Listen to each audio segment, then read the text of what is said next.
1 Corinthians chapter 9.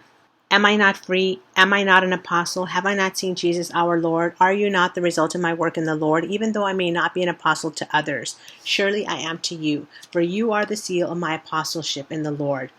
This is my defense to those who sit in judgment on me. Don't we have the right to food and drink? Don't we have the right to take a believing wife along with us, as do the other apostles and the Lord's brothers and Cephas? Or is it only I and Barnabas who lack the right to not work for a living? Who serves as a soldier at his own expense? Who plants a vineyard and does not eat its grapes? Who tends the flock and does not drink the milk? Do I say this merely on human authority? Doesn't the law say the same thing? For it is written in the law of Moses, do not muzzle an ox while it is treading out the grain. Is it about oxen that God is concerned? Surely he says this for us, doesn't he?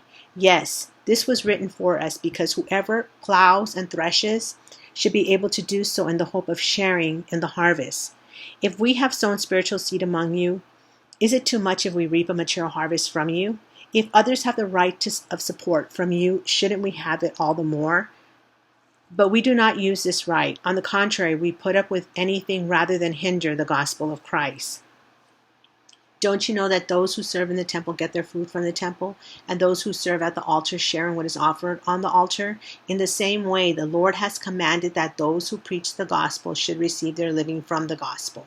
But I have not used any of these rights, and I am not writing this in the hope that you will do such things for me, for I would rather die than allow anyone to deprive me of this boast.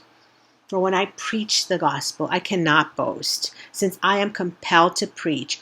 Woe to me if I do not preach the gospel. If I preach voluntarily, I have a reward. If not voluntarily, I'm simply discharging the trust committed to me. What then is my reward? Just this, that in preaching the gospel, I may offer it free of charge, and so not to make full use of my rights as a preacher of the gospel.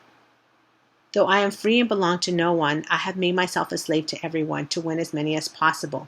To the Jews I became like a Jew to win the Jews. To those under the law I became like one under the law, though I myself am not under the law, so as to win those under the law.